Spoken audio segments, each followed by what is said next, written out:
You got this and you got that, and you gonna murder this one and murder that one. Talking all that bullshit. I'ma put it to you like this, yo. This is for the nerds, this is for the brainiacs, this what we deserve. Go ahead and play it back, you ain't gonna touch me, you not gonna do nothing, you are not above me. I bet you wish you was me, I know it, I know.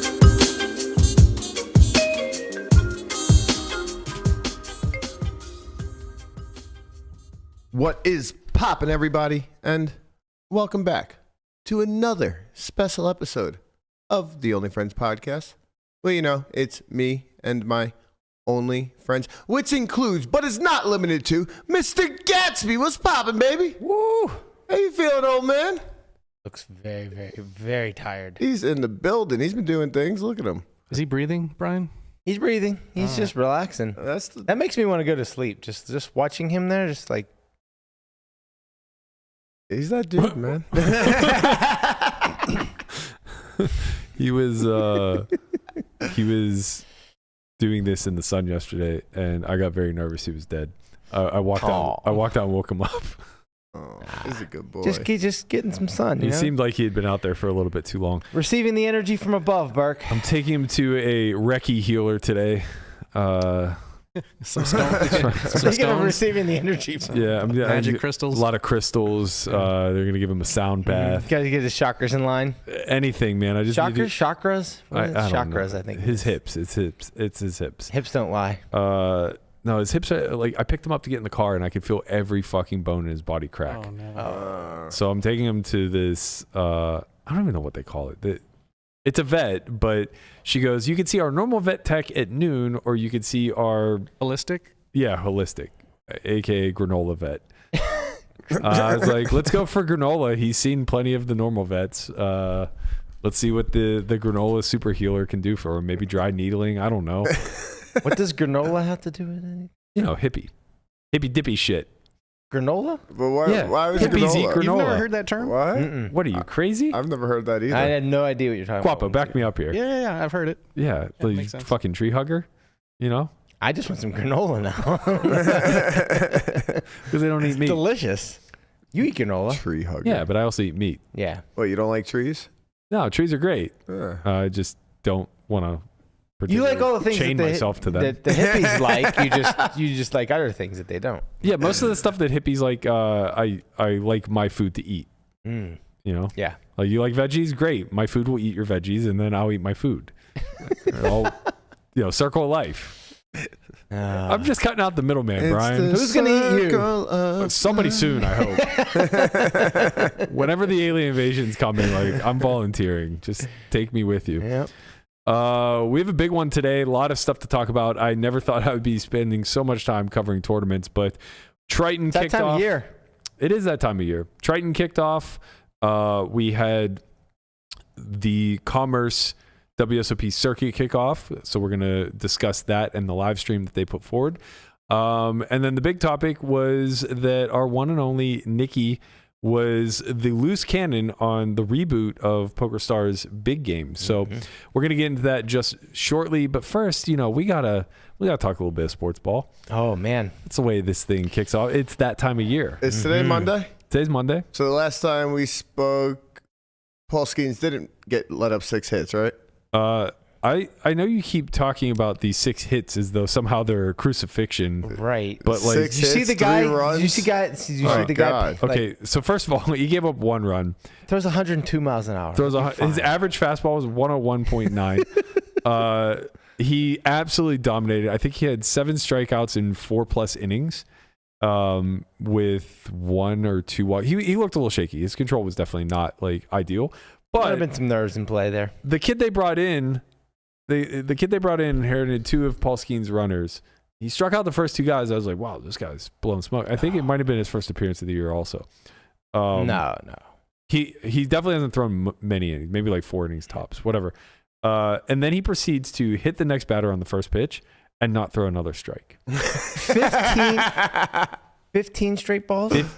17 straight balls. Well, and then they went on a rain delay. So it was 6-1. Well, no. First, they brought in another reliever who then walked 2 people in a row. That was after the rain delay. That was Holderman. Yeah. So okay, maybe. maybe they brought in. Oh, you might be right. So they brought in someone else who walked two people, then rain delay, and then walked two more people. Exactly. And it was 8-6. It was 6-1. Yeah. The Cubs didn't put a ball in play and left the inning 8-6. Right. And then, I'm not kidding. And then in Pirate fashion, we just proceed to hit a 3-run homer and take the lead again. In Pirate fashion? This is what they're the battling Bucks. That's what they do. In Pirate fashion? Yes, that's what they do. I've been watching this team for 30 years. Right, that hasn't been what Bucks. they did ever. This is such a typical Pirates game that this is the most typical Pirates game I've ever seen. Wait, that means you're implying that they win games. No, a lot of times they'll come back and then just blow it again and lose. Such a homer, man. But this time they ended up winning the game 10-9, just like they drew it up. Just like we drew it up. Skeen's gonna win Rookie of the Year. You heard it here first. Is it? Wait, what about Jones? Maybe. Jones looks good. I forgot he was a rookie. Yeah. He's Does the good, Yankees man. have any rookies? No, sure they do. Of course not. They wait for them to be mature and then they buy them. Yeah, you think the Yankees are farming talent? Why is he? They're farming our talent. Yeah. I why are you complaining about Paul Skeens? He's going to be a Yankee. In 5 years. The Yankees haven't looked at a AAA talent in 30 years. They just wait till a guy's 3 years into his career on a fucking small market team, and they're like, he seems like a good fit. That is not true. Derek Jeter. Like I said, 30 years. But ever since that position, we've done the same thing with that position outside of LeMahieu. Oh, cool. Let me name all the shortstops I know from the Yankees after Derek Jeter. They're all been arm grown.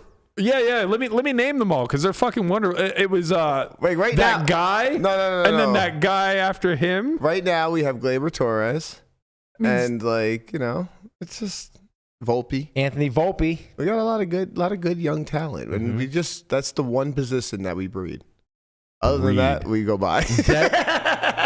That we breed. Are you somehow implying there's a Derek Jeter lineage on the Yankees? The Yankees actually have had a pretty good farm system for what it's worth. They do. They develop their players very well. What do you think they trade away to get the fucking mature talent? They get. Well, I'm just saying. It behooves them to have some guys coming through.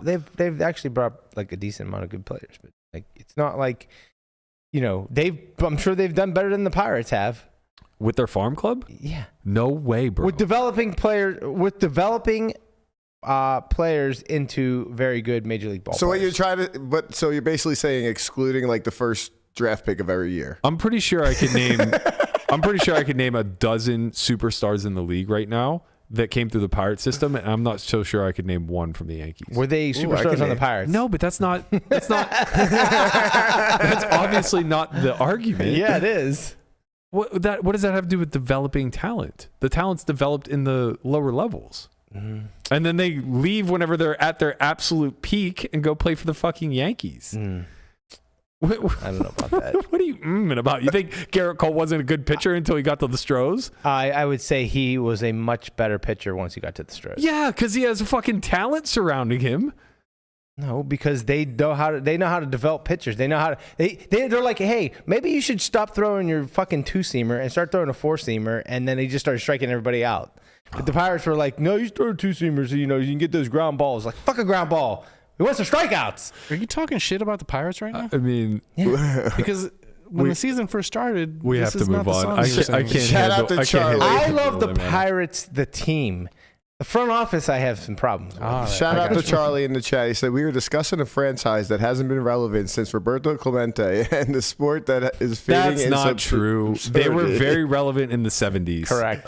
They weren't even that 70s. Good with Clemente. He was just a superstar. Clemente was on the 72 team, but he wasn't on the 70s. Wait, so you guys didn't win anything with him? One, but they won 3. With Clemente? Yeah. They won in 60, and then they won in 72. Right. But they won 3 or 4 in the 70s? No, 2. With the We Are Family squad? Yeah, just 2. Just early, late? Mm-hmm. Oh. You can thank, for some reason, I thought you can thank the Big Red Machine and Joe Morgan and those guys for that because they were so good, too. And they like beat us out a couple times. But like, if it wasn't for a few other teams, I thought they matched the Steelers for some reason in championships over that decade. We have another big announcement. You guys cried for it, and you got it. The Pip emote. It's in the It's chat. here. It's here. Tyler's not even in the chat. Fuck Oh Tyler. my God. What He's the not even fuck, here Tyler? for Fuck it. This son of a bitch. Can he you- petitioned Yep. for it. He got his wish, and he didn't even show up today to work. It's absolutely brutal. I eliminated. I did the thing that any good host would do, and I fell on the sword, and I eliminated my own emoji. Wow. So Mike is no longer with us. And even worse, I don't know where that picture is, so I don't even think I could replicate it if I had to. But it's neither here nor there. More importantly, we have Pip for all of us to celebrate every time something good happens. It really is a nice fit, you know. It's like Pip kind of like a surprise or a high five, you know. Like it's versattle. It applies in a lot of ways. Did you use the picture that I took? Yeah, Oh. but I saw rotated you rotated it around. Yeah. Yeah. So now it's, you know, it's a little bit more versatile. You know, Gatsby's sitting right here. You know, he knows he doesn't have his own emote, right? Yeah, I get it. You've owned Gatsby for what, 13 years? Well, I wouldn't say I own him. He's just, he owns you. I'm yeah, sorry. Just And you're not going to put his best emote boy. in We there? could get a. Nah. let sleeping dogs lie. I was gonna say something mean about Gatsby, but I won't. How dare you? I know. How dare you? I mean, he does bark at the clouds. It's kind of strange. He doesn't really bark anymore. He kind of lost his voice. It's a very, very it's gone, to be quite honest. His voice is all but gone. It's like it's really sad because like he's a big dog, you know, and he just goes to like bark, and you're like, oh no, what happened? He's in the best shape he's ever been in. This is the craziest part to me, is that he's in the best shape I've ever seen him in. Like, he's looking lean. He's ready to rock. He got excited today. Tried to get up in the car himself. Couldn't do it, obviously. And I just don't know how. Like his hind legs, they sprawl out like this when he walks. Does he still go for walks in the morning? I can't. I'm afraid. Like, that's why I wanted to take him in today, so that I could get some advice or at least try to help him out. Well, I mean, if his walking days are over, his walking days are over. You know? Yeah, I'd like to keep the reason why I'm not walking him isn't because of his joints. I think it's good for his joints to walk him. The last time I took him to the vet, they said he has a heart murmur, and I want to get a second opinion because I don't want him fucking collapsing on me. Yeah. Halfway through a half-mile walk or whatever. Yeah. But yeah, I don't know. We're gonna see what the diagnosis is. I have high hopes. I think he's in good shape. He's in good spirits. I'll tell you that bowl of granola much. a day. He'll be right back where he needs to be. Meat. He's in good spirits. I'll tell you that much. No, he's fucking living the life, bro. He sleeps 20 hours a day. Sounds The four that he's awake, he's barking at ducks or stealing food from one of the other dogs to make sure they don't get bigger than him. Smart boy. All right, let's get a little bit into some poker stuff. Dean Eggs put his package up today. No, I don't mean the shot of him at the pool. I'm talking about his WSOP package. He put up 25% of his action markup free on State Kings. I'm not sure if he did the thing that he did in past years where he splits it up between high stakes stuff and low stakes stuff. I know in the past, I think you could buy. It looks like I think you could buy high, medium, low. Yeah, it looks like it's a past. total package. It's a 1.8 total. Okay. So, and he's selling 25% 450K. Okay. So, And you could only sure- buy a maximum of $900. So, and a minimum of 18. yeah. So it looks like maximum of, is it 0.2%? Am I doing that math correct? Or a minimum of, I don't want to. Sounds like it should be lot of It zeros. sounds like it should be probably 0.5. Wait, it's 1.8 million. It's 450K worth that he's selling. Oh, yeah. No right, math but on it's it. like 0.05. Oh, yeah. I don't know. It's got to end Yeah. in a 5, whatever it Yeah. is. Sorry, you're right. I was taking it of the 25%. Yeah. Guys, there's a cardinal rule.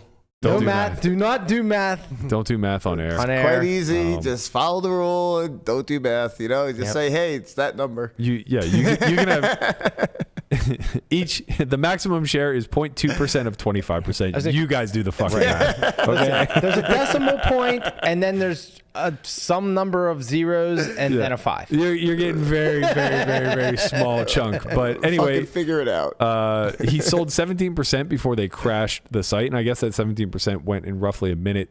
So what they're planning on doing now is for the last 8%, they are going to relaunch for those that went to sleep on Euro time. So it looks like it's going to go live, 23 minutes ago. You missed it. And And it's gone. Sold. There hasn't been a follow-up yet, so I don't know if there was any issues on the second run to get the 8% out. But for those of you who got a little sweat of Uncle Danny, congratulations. Good luck. Godspeed. For those of you who missed out, Efro's selling. Feel free to support the homie. I hope he got my message. I replied to his tweet and I said I got 5 on it, and I meant I want 5%. So if that wasn't clear, Efro, shoot me a DM. I will take a 5-ball of your package. At the series, not of your package. I mean, this is like, I don't believe you. Why? He's gonna like it's repayment for accidentally big timing him. I feel like you're big timing him here. Why? Because I feel like when it comes down to it, you're like, oh, I never said 5% or something. You're like, I don't just talk said to it you. on air. What are you talking about? Are you dumb? Wow, the Mike McDonald throwback. I have that saved in my phone. I use it so much. It's so good. Just this grainy photo of a text that says, "Are you dumb?" It just makes life so easy. Good. It's like, wait, hold on. I've replied so many times in Why? a Twitter thread. Are you dumb? It's a callback. Yeah, we could have done without it though. Who wants 0.00005 of that?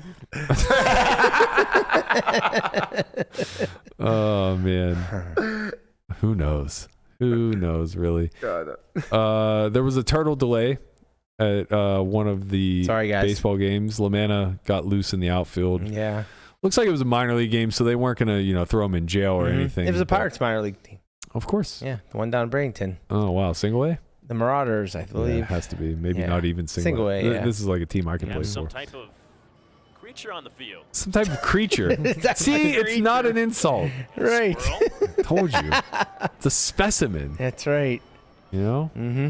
This is a fast turtle. Let me tell you that right now. He starts moving. Yeah. Look at him go. Look at him go. To be fair, these guys aren't trying That's a very turtle? hard. That's a turtle. Someone to pick up the turtle and take it out. Take it out. Take it out. What do we think we got here? You think this is a snapper? It's got to be, yeah. Yeah, it's got to be a snapper. I mean, you got to be careful with a snapper. Mm-hmm. Where are Wants they? to pick it up. They're in Florida. They're in Florida. Got it out of the way, and now someone's Where do they think they're shooing it to? Someone's got to be the brave person. They're like, wait, let the white guy grab it. Look at that. Matt Diacoto's the hero. He's got the This turtle. guy's definitely like He's got the splashed turtle. around in a creek before. Unbelievable. The things we see. He looks like a noodler. Yeah. Oh, man. one of my cousins, one of my crazy cousins. You want to go down there. noodling someday, Guap? I'm not the noodling Would guy. you go noodling? Would you ever go Unless noodling? we go with those girls that went noodling. That girl is so hot. Do you saw the Oh, yeah. some random? No, you saw like some random. Oh, yeah. I don't even know what you're talking about. Oh, yeah. Probably seen it all. Saw it. Some random influencer, I can't remember who it was, like tried to not cancel her, so to speak, but basically blame her for why men aren't reproducing or something along those lines. Okay. Because I like did see she's like that. too tomboyish or whatever. Like this woman that we're talking about, like she's like not on, she hadn't ever been on Twitter or anything like that. And I can't remember who it was, but it was one of the more powerful like female influencers. And she was like, this is everything that's wrong with society today. Like, this woman like proudly runs around grabbing catfish out of holes with her bikini on or whatever. And the thread was just like, She got marry annihilated. me. Yeah, Literally right. would Yeah. marry her tomorrow. Like, this Right. is the dream and you are just a sourpuss. Yep. It was kind of wild to see. Like, I sometimes I think women don't know what guys want. Like, I think that I think this narrative that we all want some like sugar baby from Instagram is so far-fetched from anybody who didn't grow up in like a major metropolis. Dude, I watch a girl on Instagram who chops wood. Fuck yeah. Fuck yeah. Seriously, she's a badass and she's hot. Fuck yeah. Oh man, I saw. What the hell was I watching today? It was. I almost sent it to the group where I was gonna say like, this is wife material. She was like building a sauna or something like that out of a crate. And I was like, fucking goddamn right. Let's go. Like, she's a carpenter. Who doesn't need a carpenter in their life? Good to be Get this handy. IKEA shit out of here. Like, go ahead, Toots. Build some shit. You do you. Look at that. That's a small one. I mean, this is like, this is round one. They get some big fucking catfish. This shit is like weird. All right, Can we've you been imagine noodling that? long enough. Let's get into some of the poker stuff. So first, did you guys watch the big game? I watched some little pieces. Okay, so Guapo caught some highlights. How dare you guys?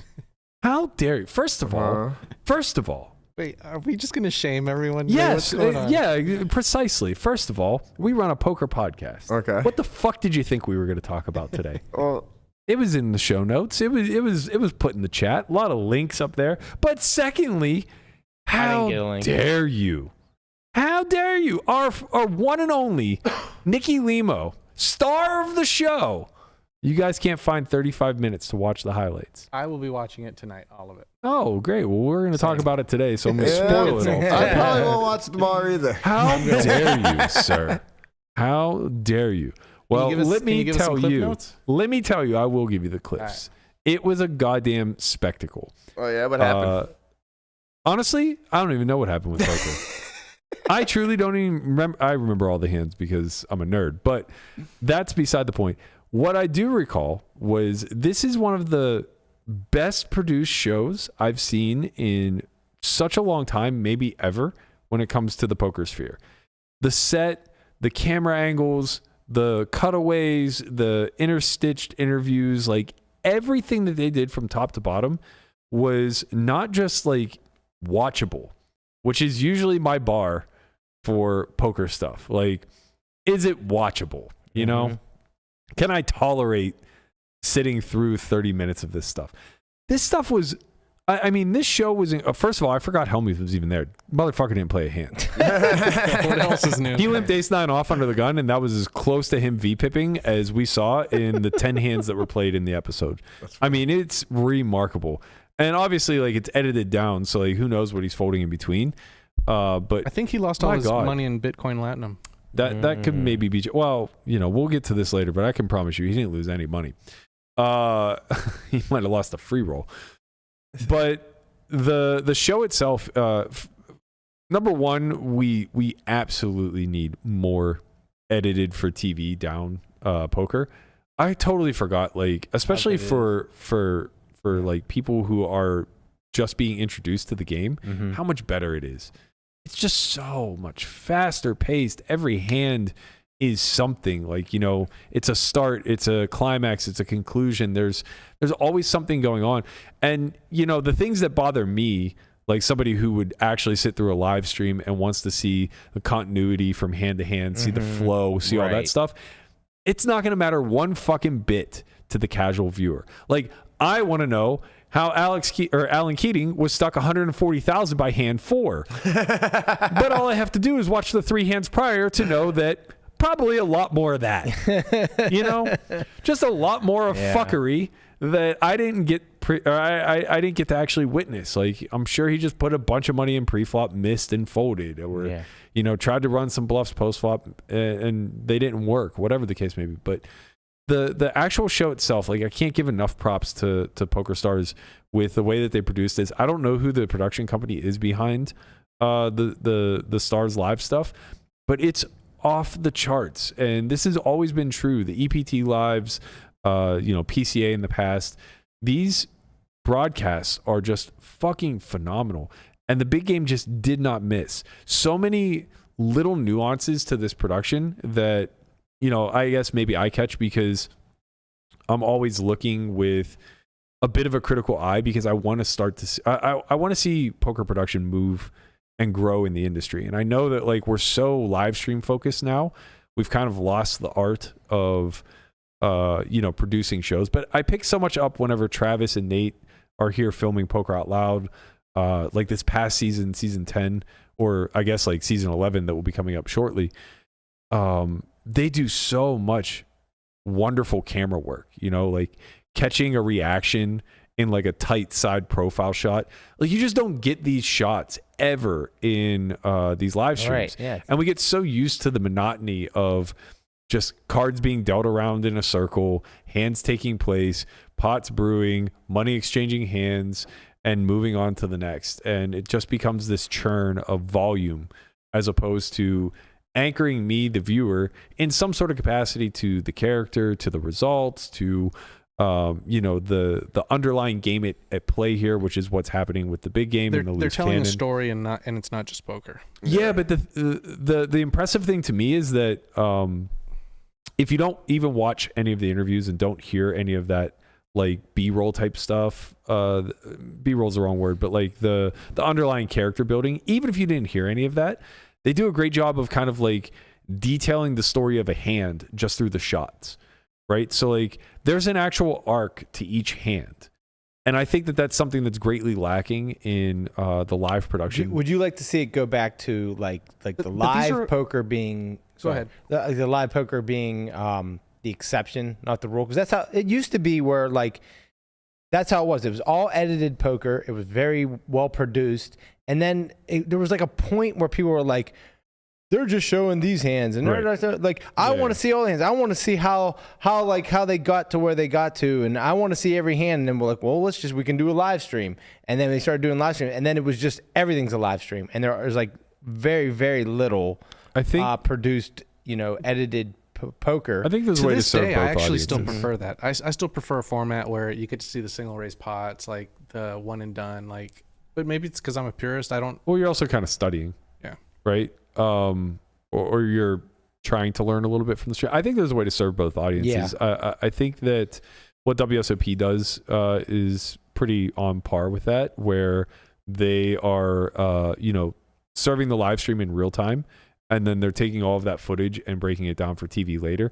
The issue becomes that like poker's just not much of a TV product. Nobody wants to pay for it. So the reason why Stars is very successful with it is because they're willing to pay. WPT also puts on a fantastic broadcast, right? Yeah. I haven't really seen much of the WSOP coverage when it comes to TV because one, I don't care. Two, it ends up getting buried in super late times. Well, I don't care because I watched it live. You watched it live, right? Of course. Right. You watch it live, you know the results. You can't watch WPT. I mean, you can watch WPTs live, I guess. And to be fair, I watch fewer of those than anything else. But what I noticed that a big shift that occurred maybe 5 years ago with WPT, whenever they were kind of reworking their made-for-TV product, was they spent a lot of time with the lead up. So they would spend a lot of time capturing footage, interviews, all of these things to build up the dramatic moment to the final six, where the old WPT broadcast, you just showed up and six people were at the table. Yeah. And you had no idea how they got there. No one really cared. They were just playing for a big prize, and that was good enough to move the needle. But they became really good at kind of the storytelling element. And I noticed that about the big game as well. Like they did a fantastic job. Stapes and Hardigan are obviously fantastic in the booth. They always crush it. I'm not so sure WSOP does a ton of that. Yeah. I'm sure they do some. I think, and I know that they covered obviously all the days of the main event, but it's like it'd be great to see more events make TV. They're just not going to. No, I don't think you could almost never do this with like the main event or something. But the way the big game, they were able to keep the results, quiet, hidden and quiet. So like people don't know exactly what happens, and now you want to tune in to see it, right? So like if there's a way to to be able to just keep the results, not known to the public before it airs. I think made for TV formats. Yeah, made for TV formats, that makes a lot of sense. Obviously, the main event it doesn't, but I do think that we, I don't think need is the right word. I hope that more television or there's so many OTT channels now. Like maybe they're interested in investing a little bit more money in poker. So for the layperson, OTTs are like Roku or like 24/7 channels. Pluto stuff. Pluto's like that. another good one. Yeah. There are so many of these. Go ahead. Sorry, Pluto actually has Triton. Yeah. They have Triton, and I think they have most of PokerGo stuff. Okay. Oh yeah. PokerGo's partnered with Pluto for sure. Okay. And also, to be fair to WSOP, didn't they do a little bit of this storytelling when they were doing the November 9?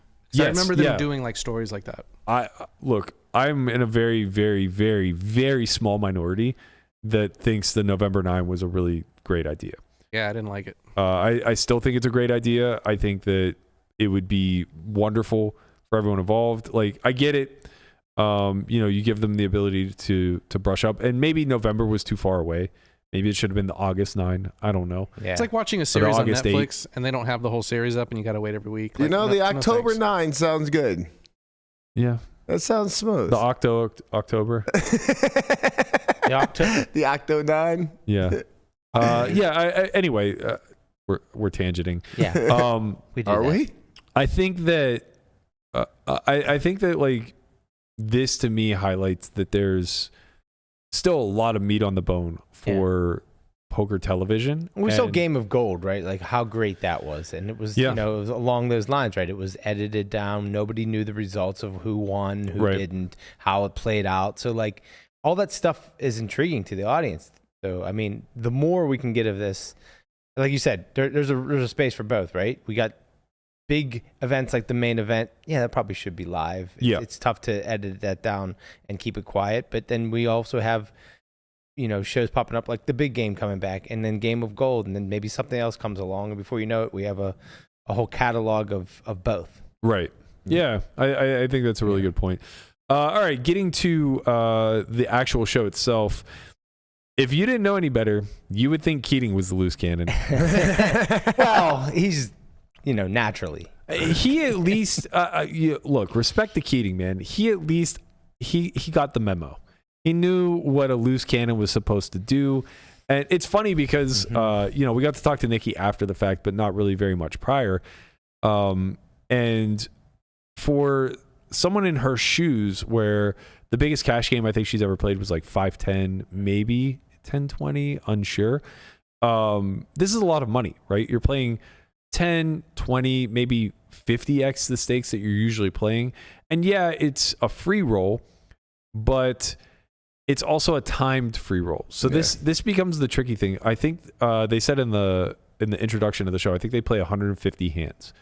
So you have a countdown to 0 as to when all the money absolutely has to go in if you're going to show any sort of profit, or how many hands you have to fold in order to lock up the profit that you've obtained thus far. And there's no way to control a poker distribution, right? Like you can get all your good hands early and none late, or vice versa. But what we do know is that the meta is absolutely going to drastically shift from early to late, right? Like everybody knows that the closer that you get to that 150th hand, you're either going to be playing looser or tighter based upon the strategy. Yeah. And this is a difficult thing in someone like Nikki's shoes to try to like kind of decipher what the proper strategy is.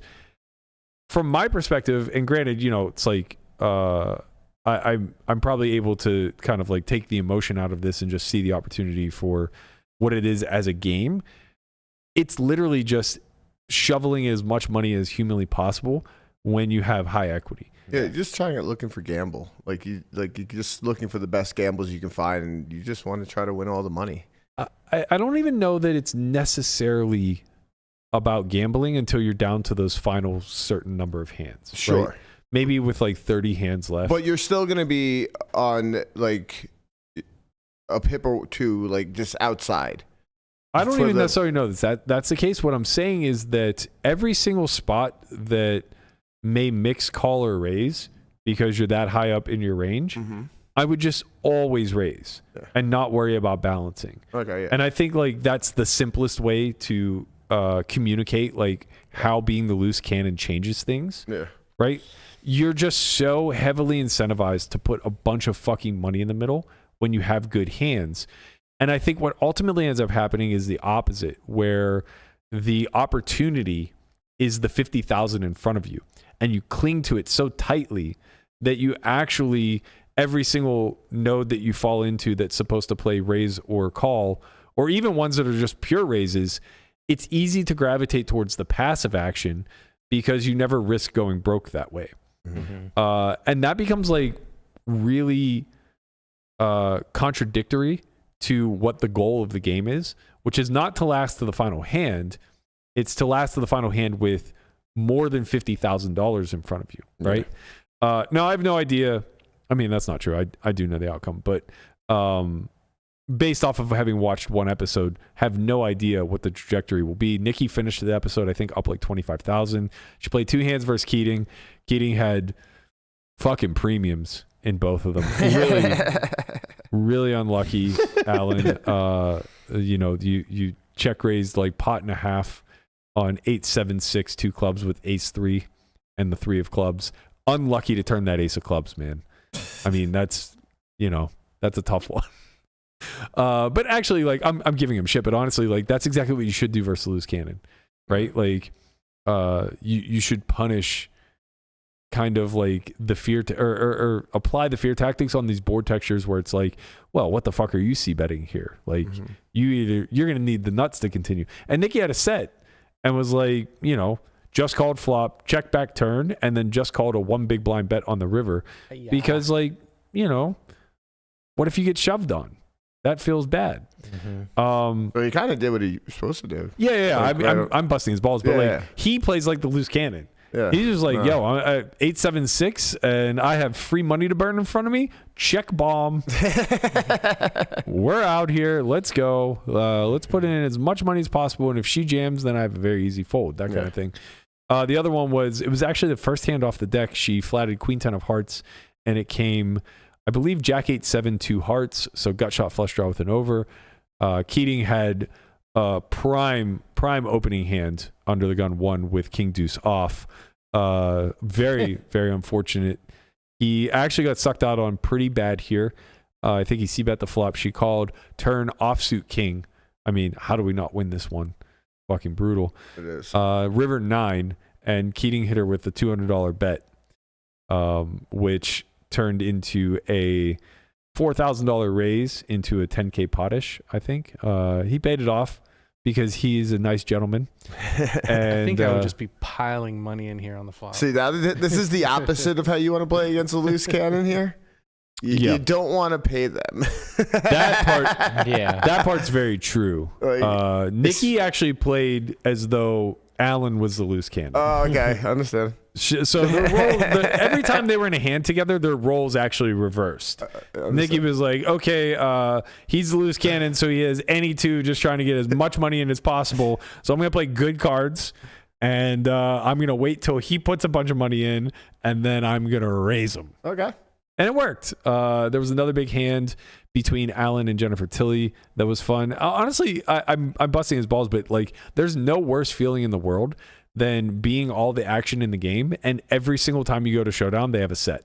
That's not even fucking cool. No, it's like, so brutal. Actually, we rescind everything you said because that's not nice. That was cruel what you said. What did I say? This poor man has ran into sets after set after set, and like, you're criticizing his play. I think they showed 8 hands. He ran into at least 2 sets, maybe 3. That's Straight. cheating. Rivered straight.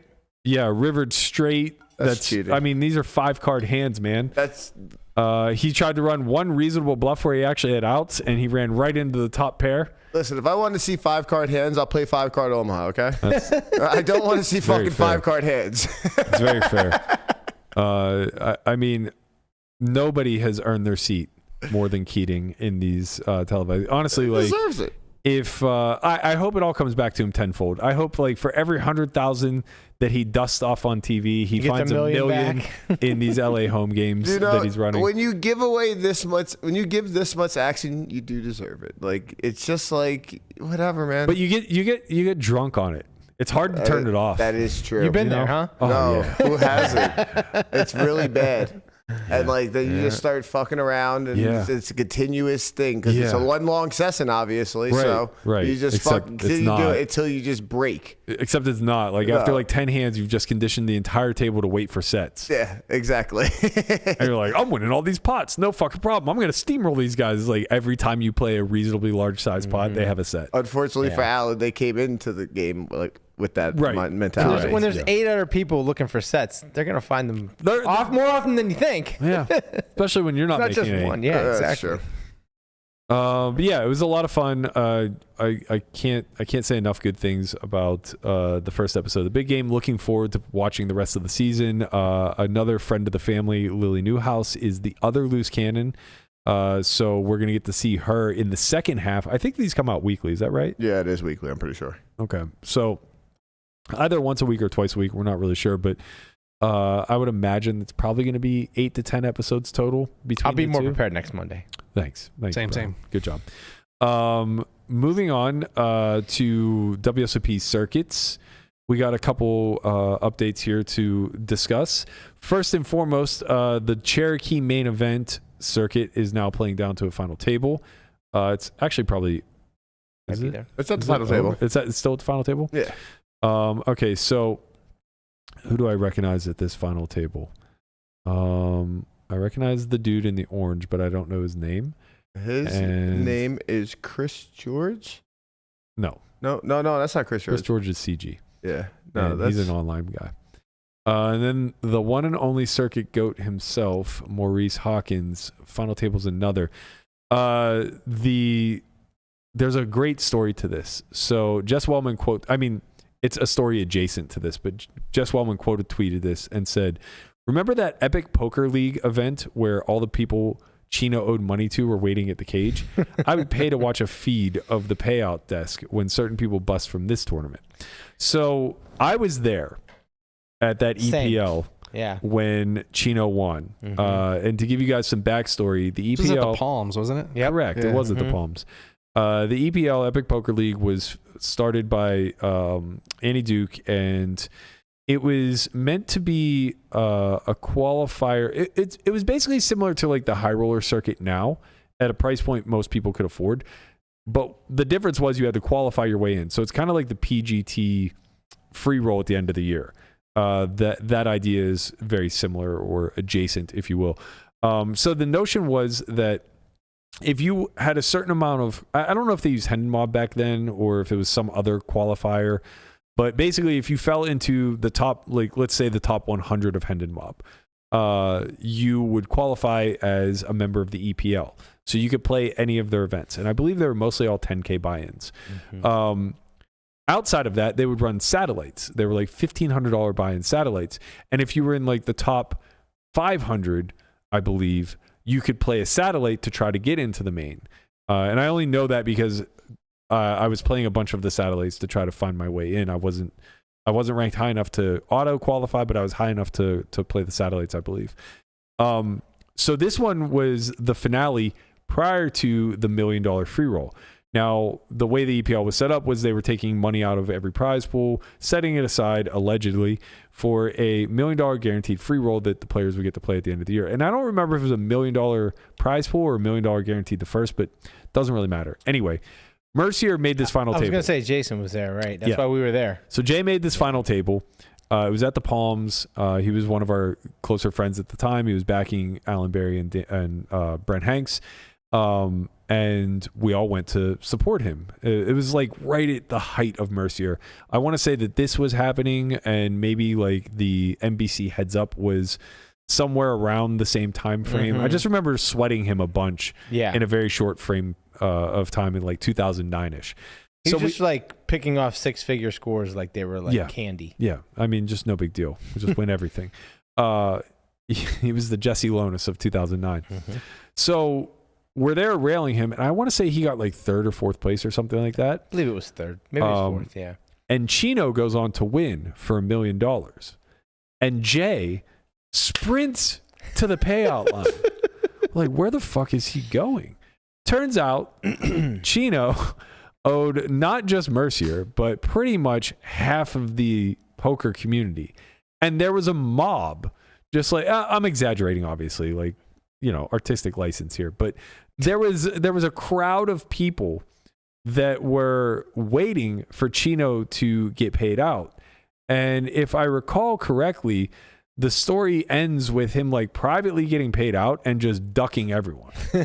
You know, keeping the debts rolling over and you know, forcing everyone's hand a little bit. Now, to Chino's credit, as far as I understand, pretty much everybody has always gotten paid back. Like that's kind of the narrative of Chino, is that he goes through these cycles of borrowing infinite money. Maybe he has a pit problem, maybe whatever, and he, you know, acquires a bunch of debt, and then through time he ends up just winning a bunch of shit for like millions and millions of dollars, paying everybody back, et cetera, et cetera. But I think it's a hilarious story to tell because history repeats itself. And we know the last time Maurice had won, it actually might have been at Cherokee. It was Cherokee. Yeah. Man, the last Cherokee event. How many event. fucking events do they run a year? I want to say this is the most popular East Coast spot in the world. I want to say at least four, maybe five. Circuits exclusively or just other stuff? Circuits exclusively. Man, that's wild. Maybe Moneymaker might be going there. I mean, I'm not sure, but I feel like the Moneymaker is going to be all over the East Coast. So. Yeah, that's probably true. Okay, so yeah, he won the last one, I think, for like $300K, and we saw, what's his name? Randy, I think? Yeah. Came out of the woodwork basically saying Maurice has owed me forever, provided a bunch of receipts. That turned into a whole thing. Well, now he's right back at it. I think it's $274K up top, if I'm not mistaken. And he's coming in right in the middle of the field with 9 remaining. Looks like a juicy final table. So I'm sure we're going to hear the same grumblings that we heard a few months ago as people come out of the woodwork trying to reclaim the debts that they're owed. I mean, hopefully not. Hopefully he pays some. Yeah, hopefully he did. We'll follow along and keep everybody abreast, I guess. But on to the bigger news, the WSOP circuit at the Commerce. This has been months, by months, I mean weeks in the making. So this was announced maybe 5 or 6 weeks ago, I guess, that the final circuit stop of the year was going to be hosted at the Commerce, which that part I don't think anybody cares about. We've talked about this story a ton leading up to this, so I don't want to rehash too much, but I want to make it abundantly clear that like the complaints were never that Commerce was hosting a circuit. It was that the TOC went from being announced to being in Vegas to shifting its location to now being a part of this final circuit stop in LA. And the timing's a little bit poor as we are 3 weeks out from the World Series. Mm-hmm. And I think the TOC main event ends like 8 or 9 days, maybe less. It might end like the 24th, where the first event at the main or at the series I think is either the 28th or the 29th. Anyway, there's a gap there. It's extra travel. It's less convenient. The announcement was made over a year ago, or roughly a year ago, that the circuit main event was, or the TOC rather, was going to be at Vegas. So people had their plans, yada, yada, yada. Don't need to get into all that stuff again. What I do want to talk about is the decision to move this to Commerce. I imagine was partly due to Gigi's partnership, or at least I speculated it was part of Gigi's partnership with WSOP and their desire to kind of do a quote unquote test run of whether or not they could take over the production for WSOP and cut Poker Go out. And it seems as though that is actually what's coming to fruition. So yesterday, the first event was live streamed. It was a $500K guarantee. Was there anything special about it? It wasn't a Mystery Millions or anything like that, was it? It was just a circuit event. It was just called the housewarming. Right, the housewarming. $600 housewarming, okay. I think. So $600 event, $500K guarantee. I think they got $675,000 in the prize pool, so pretty good turnout. Yeah, it's roughly nice. 1,100 people. Commerce is notorious for having previously hosted the LAPC every single year. Massive fields there. They handled it quite well. So it does sound like tournament poker is back and booming in LA whenever you slap a high-profile name to it. And speaking of high-profile names, you want to talk about high fucking profile. Who are we talking about? We're talking about the goddamn GOAT. Who's the fucking Do you GOAT? know how goated... Listen, do you know how goated you have to be to show up to a $600 World Series circuit event in a PJ? In a PJ? Ooh. Wait, not just that. Not just flying to LA to play a down bad circuit in a private jet. No, my friends. Okay, go on. To celebrate your birthday 2 months early. Oh, you're talking about the legend. You the know GOAT. how fucking GOAT status you gotta be? You're talking about the motherfucking White Knight.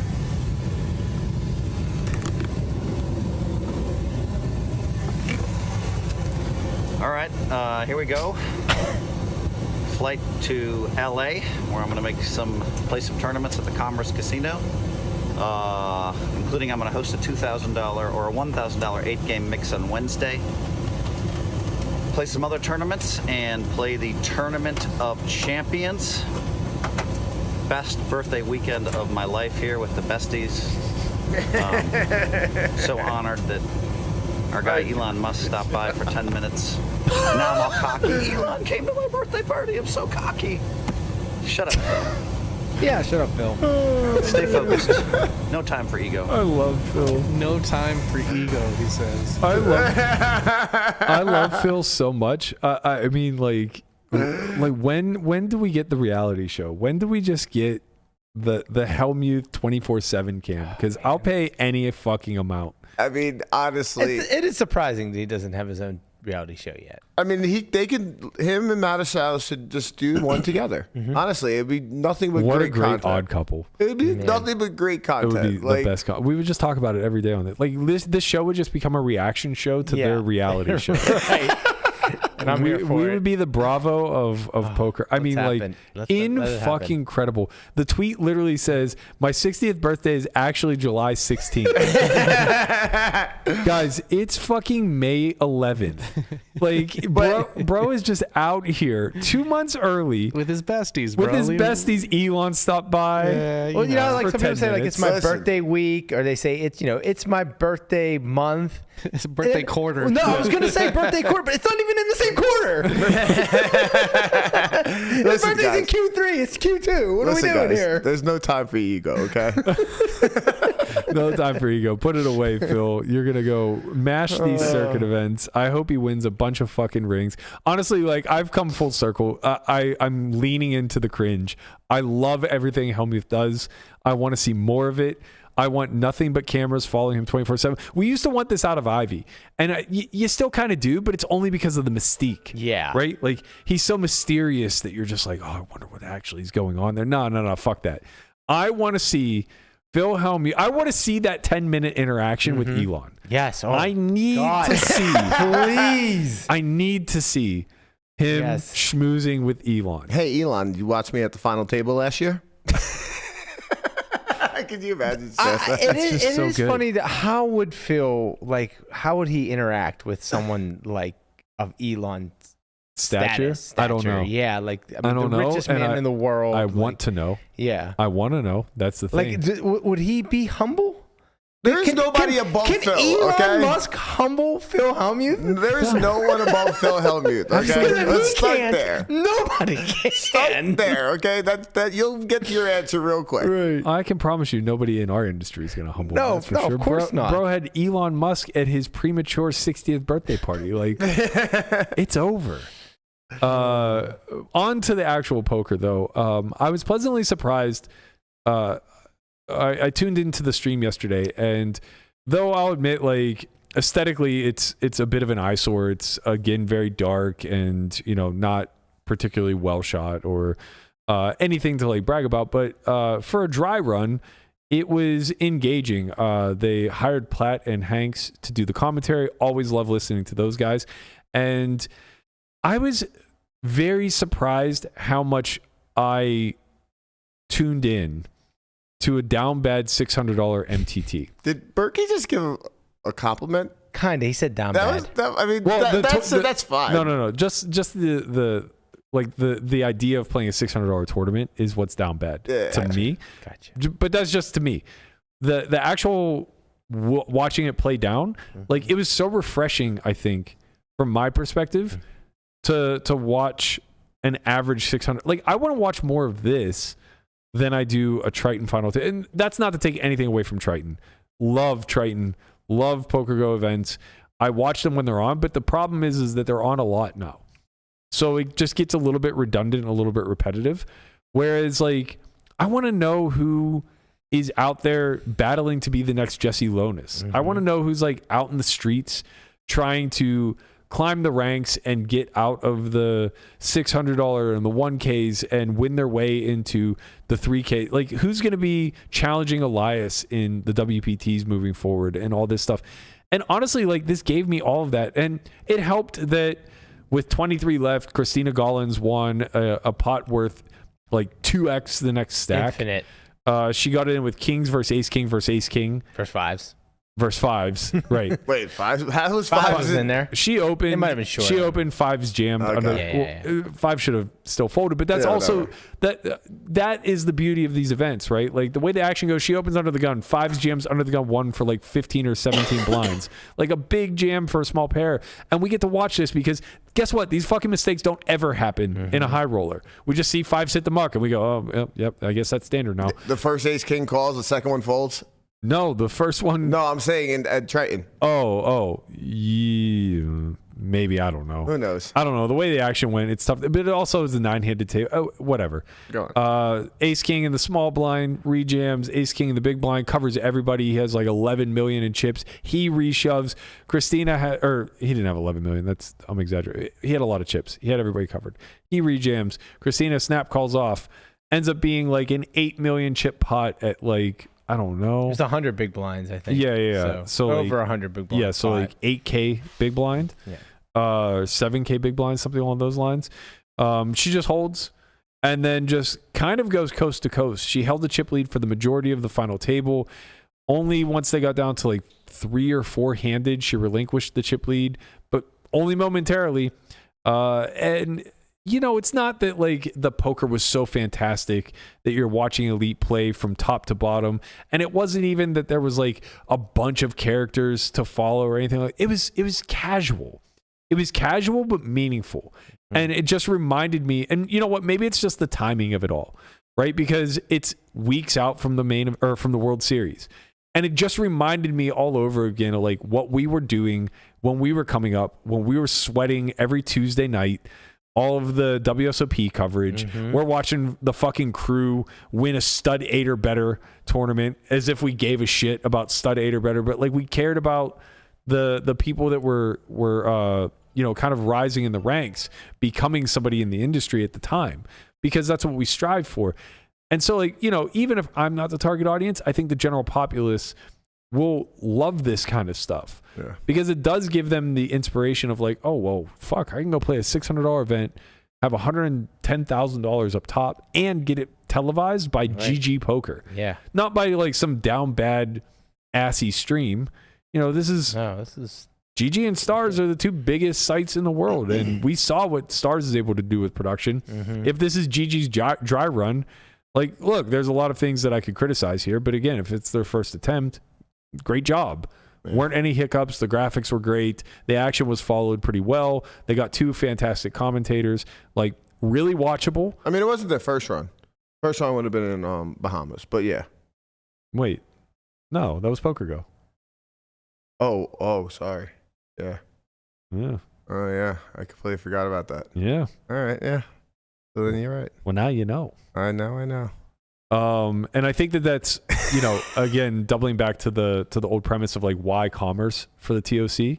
I think this is why, because if it was in Vegas, then it would be a Poker Go event. And I think GG wanted hard to kind of capture this aspect of WSOP on their own.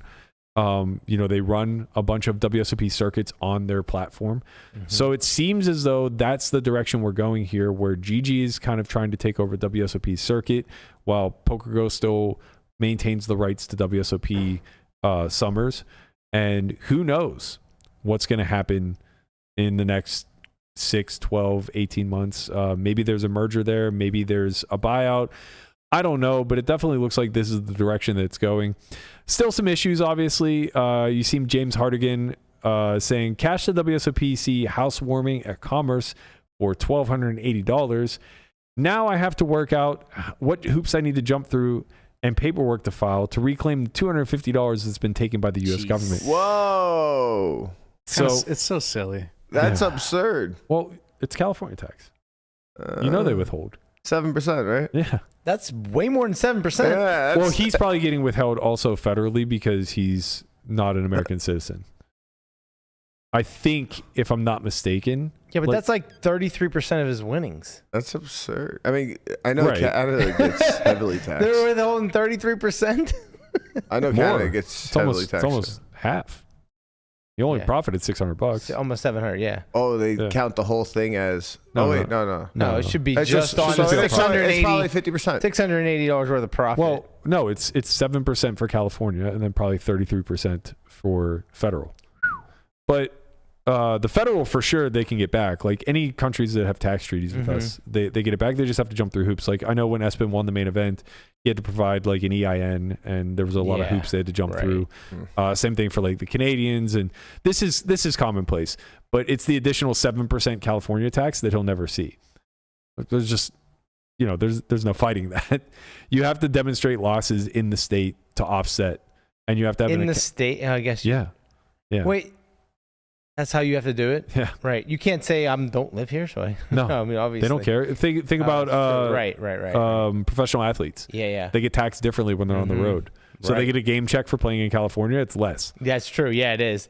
They get fucked. I remember seeing. I might have been Kutch actually that posted like his stub. Yeah. And it was just like, he was like, in this city I get this, in this city I get that, and it was like significantly less. Yeah. I mean, both checks were pretty nice. But, but it's insane. But the difference was what was. You think amazing. you'd structure your contracts? They only get paid in the good states. Well, I was gonna say it's kind of insane when you think about it that way because they're salaried employees, but they're being paid now as though they're contracted workers. Right. So they have to adhere to state. Anyway, that all aside, I'm excited to see what the rest of this series looks like. I don't think there's any reason to complain anymore about the TOC being moved. It's over and done with. People are showing up. It looks like LA does have a player pool that wants to show up. Big shout out to Christina. This was huge for her because she wasn't in the TOC prior to this. So this is her second ring and second attempt at playing the TOC. Congrats, Christina. So big. I honestly Great like. job. It was wild the way it played out. 3-handed left, or with 3 people left rather.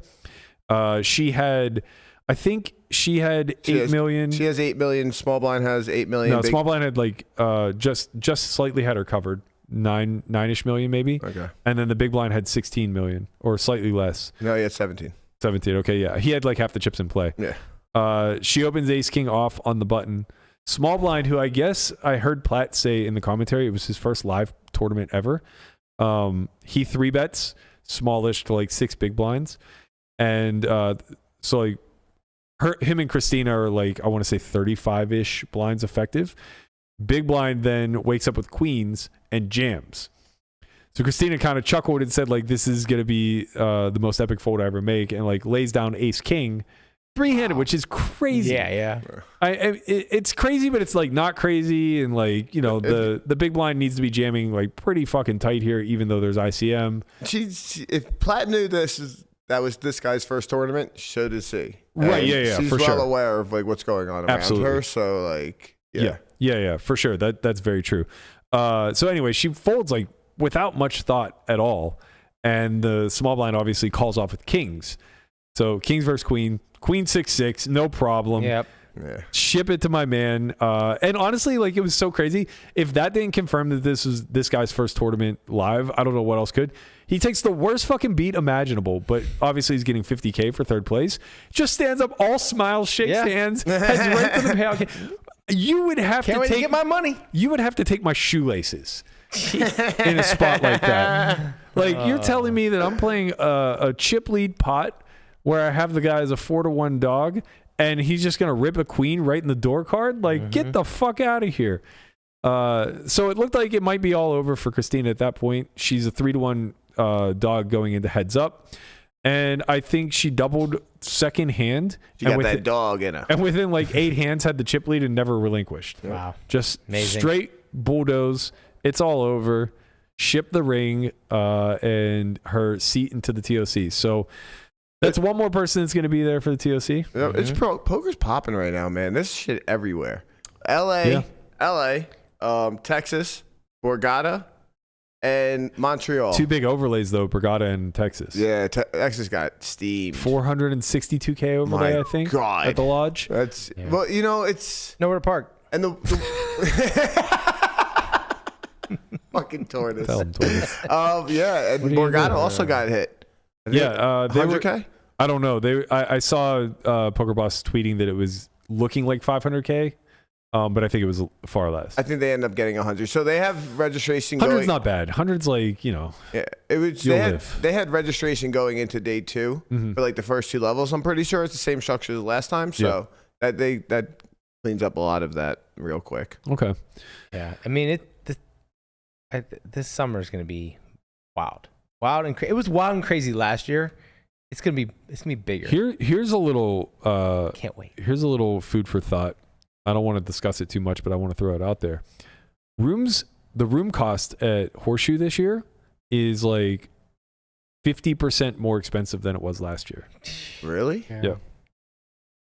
Everything is more expensive. I just booked our room for the entire summer. I think last year as a diamond, it was like $4K flat. Yeah. Maybe slightly Now it's less. $6. I think I was paying like $49 a night. This year I think I'm paying like $6,400 for the same amount of time. Pretty big hike. Definitely, gonna have some impact. How much? I don't know.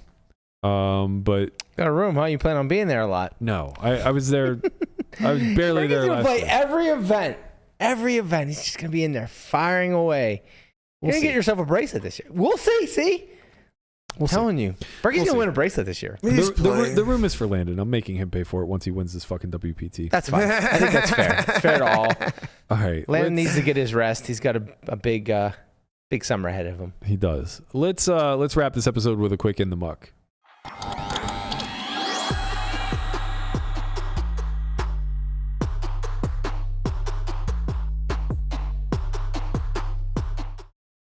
All right, so we are back in the muck. We got another user submission. This one comes from KZ Killa.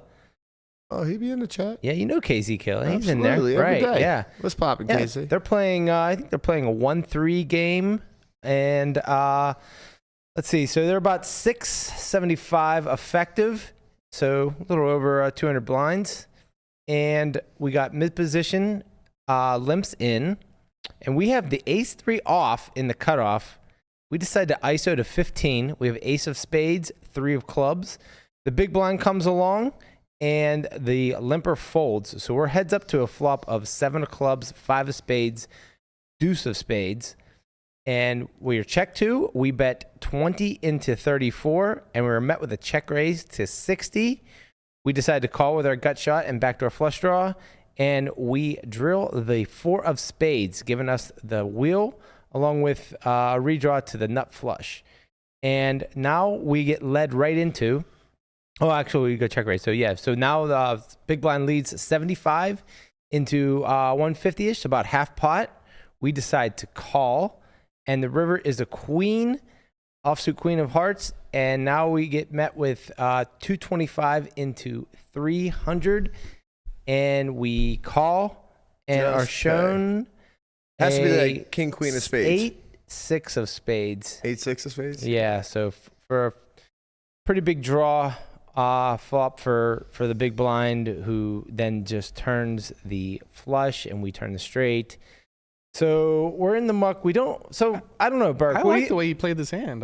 I mean, yeah, he wasn't sure. He's like, is this a pay spot? What do I do on the flop, the turn, the river, pre-flop maybe? Pre-flop is a little loose.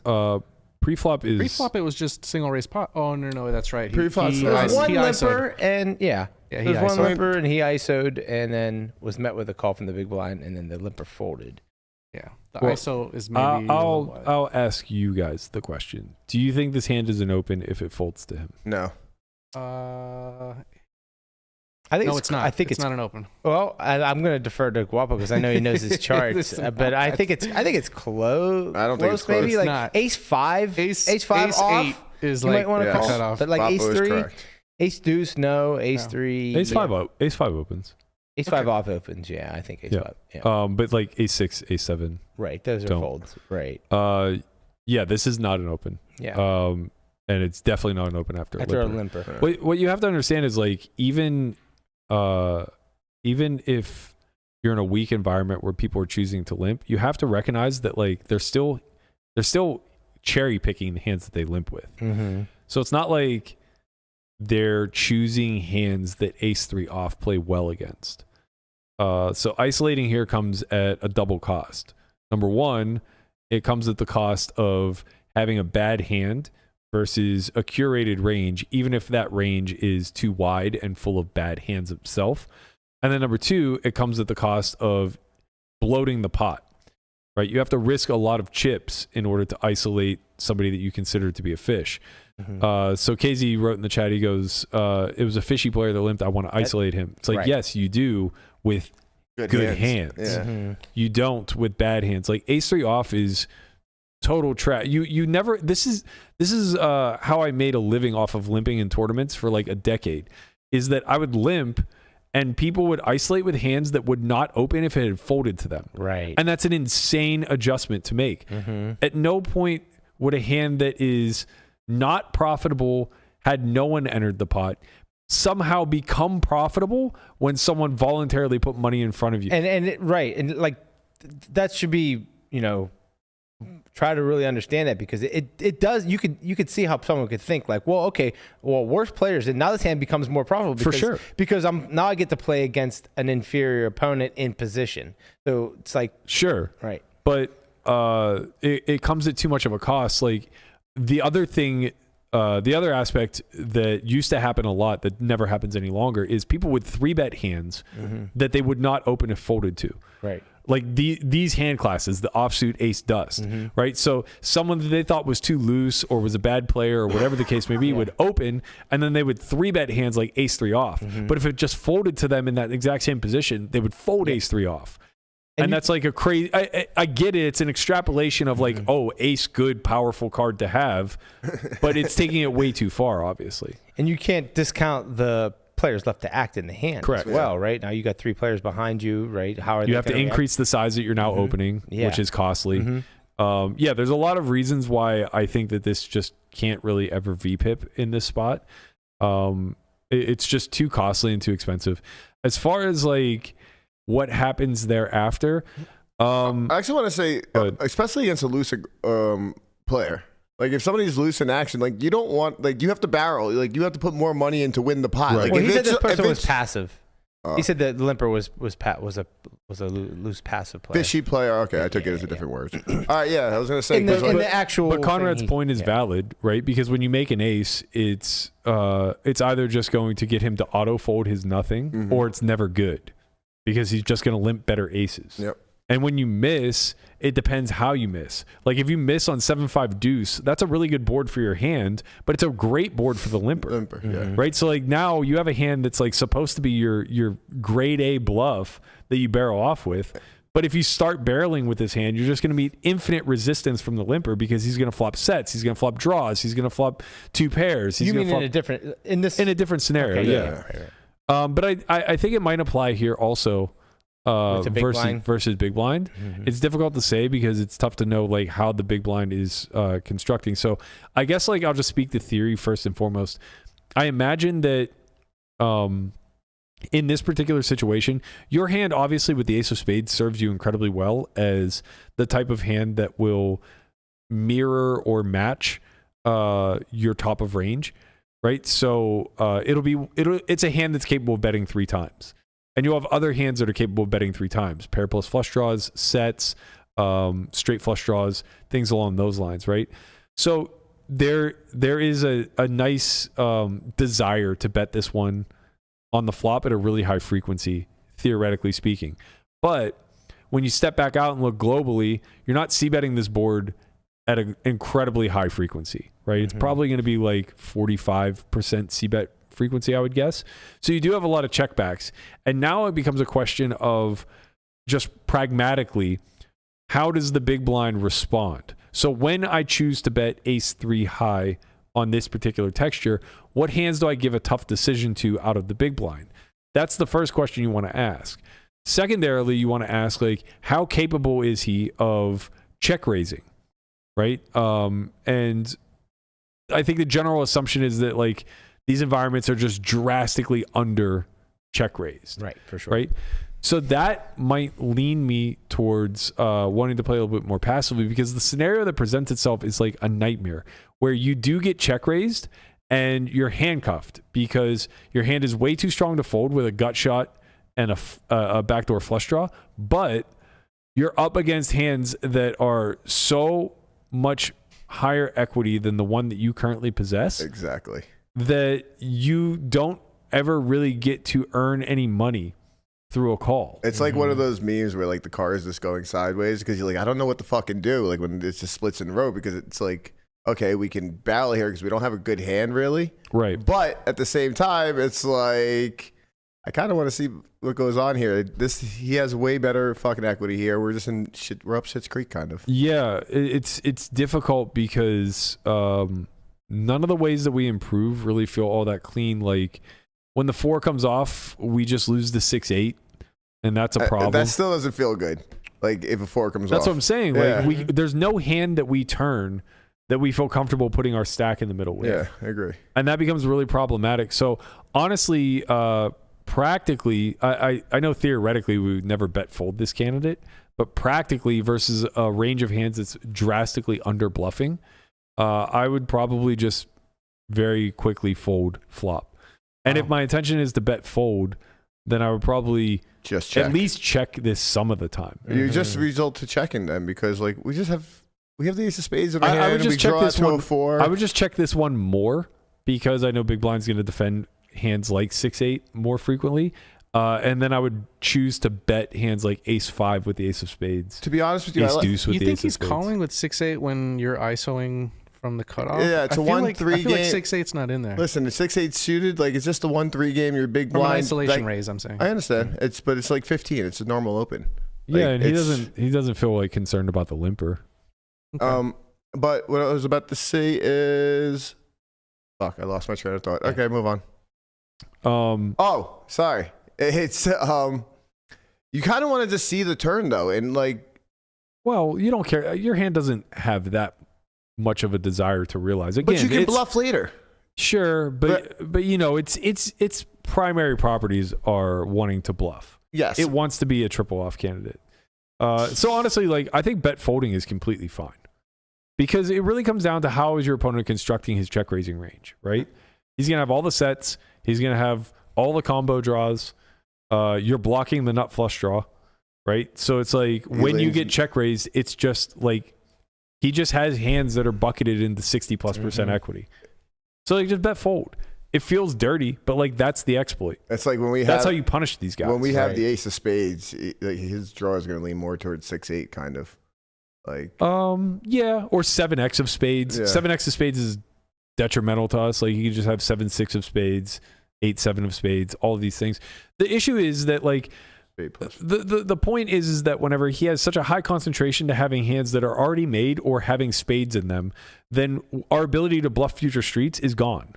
Right. Because like as played, I think that there's a reasonable argument to being all in at some point in this hand. Right? We turn the second nut straight and we have the nut flush blocker. Like it's not that unreasonable. I mean, we'll see what the solver says, but I don't think it's that unreasonable to like value jam river. No, absolutely not. But it is in this environment. It's a fucking torch. Yeah. If you shove at any point in this hand, you're only bluffing. And if you think you're going to get better to fold, like you have to have a high degree of certainty that your opponent will fold a flush. Right? Yeah. Right. Which is crazy. But you know, I mean, he can't on the end. He bets too much. Right. So like, yeah, we end up positioning ourselves into a situation where it's like, we kind of like call, hit our gin card, and then still kind of want to fold to the river bet. Yeah, because I don't like, what's tripling? I don't think even like two pairs don't play like this. No, no way. 7-5 never plays like this. It's like sets don't even play like this. Having kind the of. ace of spades in your hand is like that's the card you want him to have. Right. Yeah. Right? Some sets will play like this. Some people will play a set like this, but honestly, it's like even with the kind sizing of- on the end, I would be shocked to see 6-8 no spades, but like that's got to be bottom. Like bottom of value range here has to be a straight. Right. I can't fathom a world where we're beating value.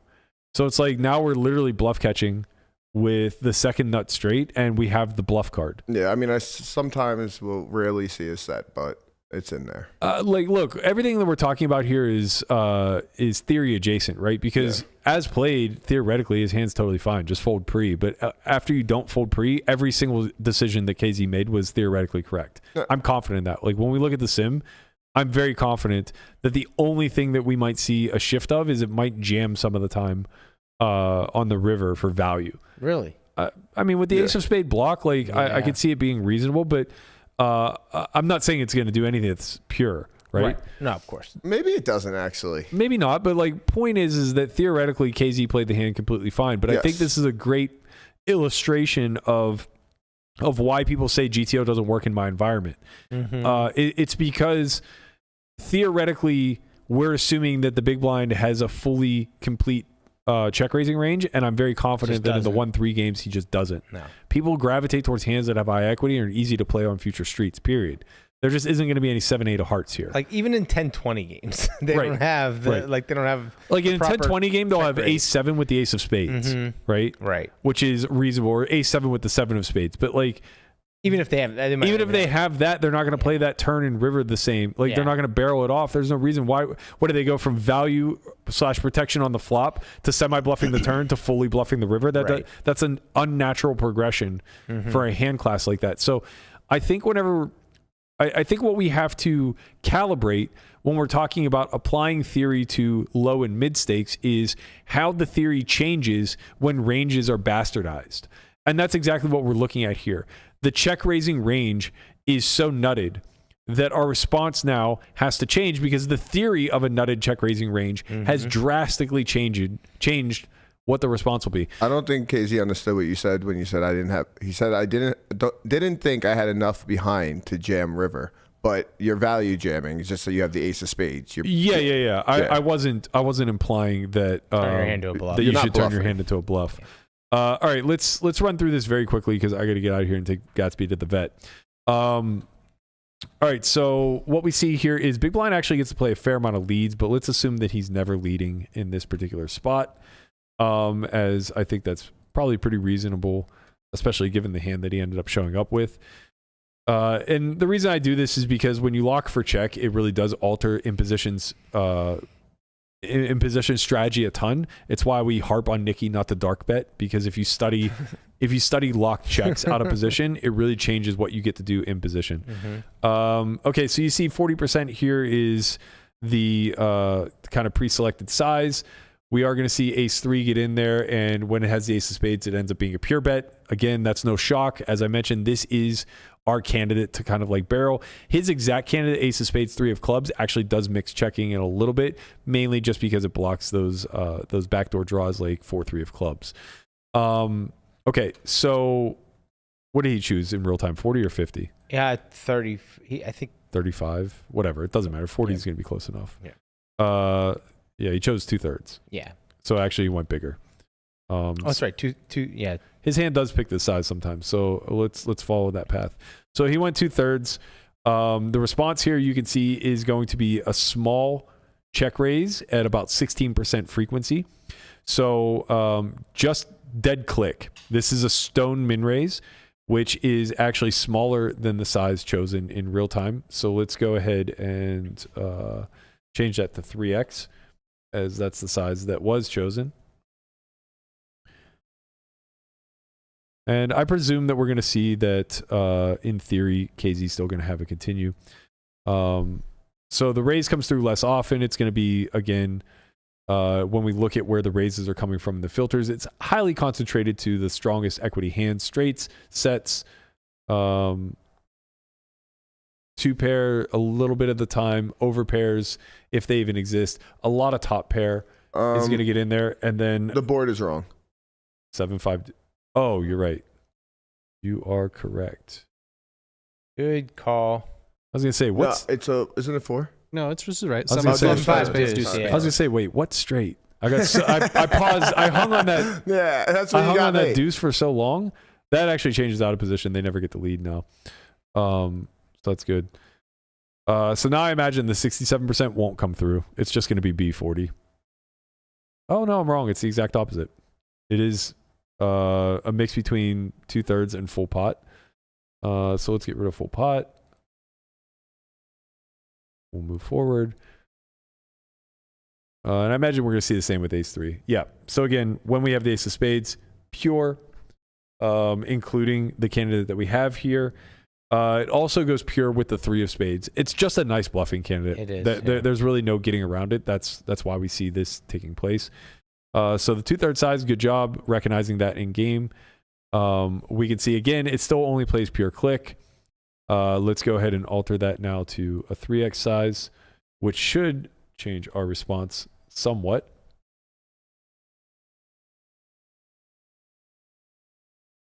And whenever we look at the breakdown of like best to worst hands of where the check raises are coming from, you can see that it's highly concentrated to the highest equity hands. There's no shock there. We kind of knew that was going to be the case. When we look at the equity distribution here, it's going to be relatively nutted hands like sets, 2 pairs, etc. And then it's going to be the high equity hands like these combo draws, 9-7 of spades. I didn't even give it 8-6 of spades. Oh no, I did. It just doesn't. Wait, it raises? Why didn't it show? Oh, it's not. That's not high enough equity. I see. Sorry, it's higher equity than that. It's this one. So yeah, you can see that it's just going to lean very much so on equity, and then it needs to find like a lot of these low equity bluffs here down in the 25 to 50% region. So that's going to be like 8-6 offsuit, 6-4 offsuit. He has to start finding these in order for us to continue profitably, I would imagine. And we'll test that really quickly through a lock. So now we can see that obviously we have a pure call, and the rest of the hand is just going to play out pretty naturally. I'll go back and I'll lock really quickly thereafter. So 4 of spade turn. Half pot is probably going to be roughly the preferred size, maybe B40. He did go half. So it's actually a pure check. Oh, wow. Literally a pure check. Which is now going to, we're going to have to lock here. So let's lock 67. 8-6 spades just never wants to bet. That's too much of the board lockdown. Too much of the board. Yeah. And this again, herein lies the problem, right? A big reason for this is because your 8-6 off is never going to bet. Your 6-4 off is really never going to bet. So it needs to protect with some stronger hands. And that just becomes a bit of a problem. So let's just like set strategy here. Let's say 75% of the time straights bet. Or let's say half the time straights bet.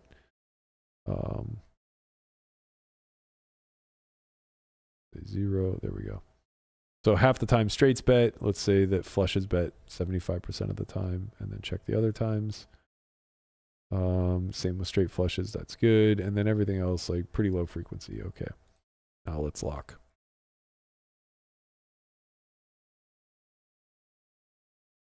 And yeah, the reason why like it wants to check a lot of these low flushes, straight flushes, etc., is because we're gonna have the naked ace of spades, so it wants us to do something with it.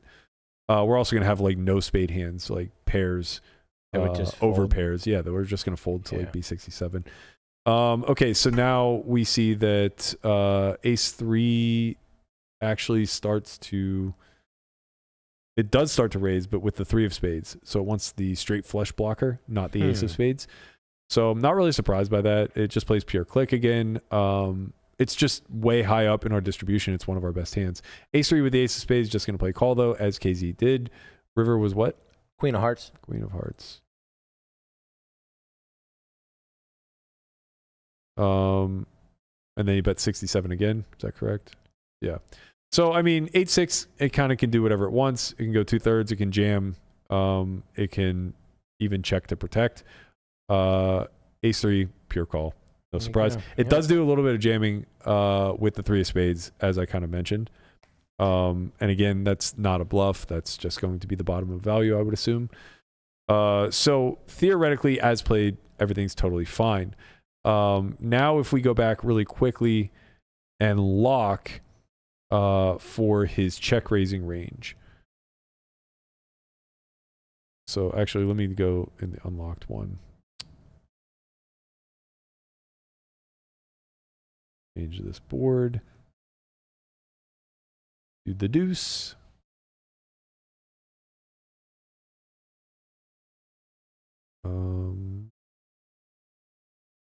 Oh, right. It's going the big size because we play no leads. That makes sense. See how much that alters strategy? So I was like, oh, this is a B40 spot. And that's only assuming that your opponent ever has leads, even though it only comes through like 0.1% of the time. It changes the strategy a lot. So now because he's playing pure check, we get to play 67%. And now if we lock the way that he chooses to raise, so let's go with that strategy.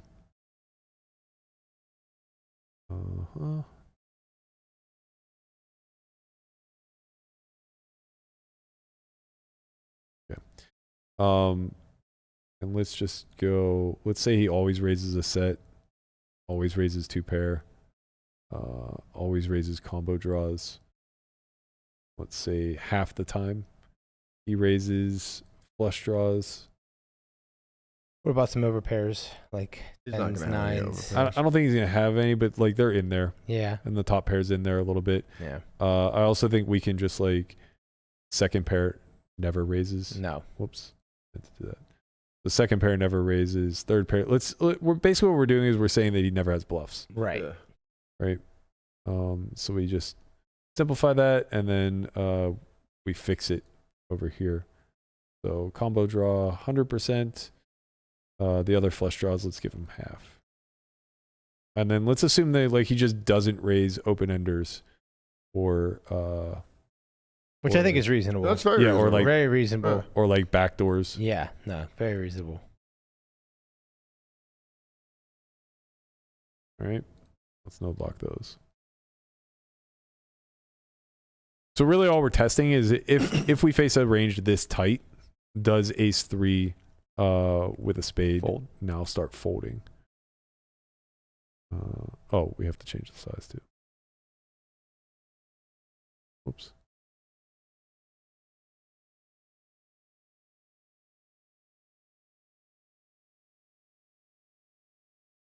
I would suppose the answer is yes. But maybe not. We'll see. No, it still continues to Yeah. recall. Just too strong. Yeah. So it's just too strong in theory. But I do think that in practice, we can let ourselves off, because what ultimately happens is basically theory gets broken twice here, right? Like his check raising range is poorly constructed and too high value. And then whenever the 4 of spade comes on the turn, which should be harmful to a check raise range, he's supposed to follow through with a high frequency check. And it's funny because you gave them half. You gave them half Flush draws. which they might even not even be that loose. They might even be tighter than, like, their check raising range might actually be even tighter than you gave it to him. Right. So we can see that even with the lock check raising range, he checks 99.7% of the time. And that's because he has so much top pair and sets that can't really follow through on the 4 of spade card, right? He also just doesn't have like a lot of straights, and everything else is just like flushes. So you don't want to turn your hand face up. Basically, you have no bluffs. But whenever he just follows through and barrels here, it's like now we're in hell. And you can see that like ace 3 just kind of starts to merge. It's not really sure what it's supposed to do. So it like starts jamming some and calling some. And it's not even clear what it's trying to target, other than maybe sometimes getting a flush to fold, because truthfully, when they choose to bet, their worst flushes are going to be the bottom of their range. So it's kind of this weird thing where no bluffs exist, and they put themselves in a very difficult spot. I hope that kind of clears things up a little bit. We could have done a lot more work on this. Unfortunately, I'm pressed for time. I got to get out of here. I'm late for a vet appointment. But that's going to do it for us today. We're going to be back again tomorrow. Tentatively, we're at noon. There's a small chance we come at 6 p.m. though. Be sure to pay attention to our socials at onlyfriends_pod to find out for sure what time we're going to be coming. And we'll see you guys all tomorrow. Later, squad. Peace.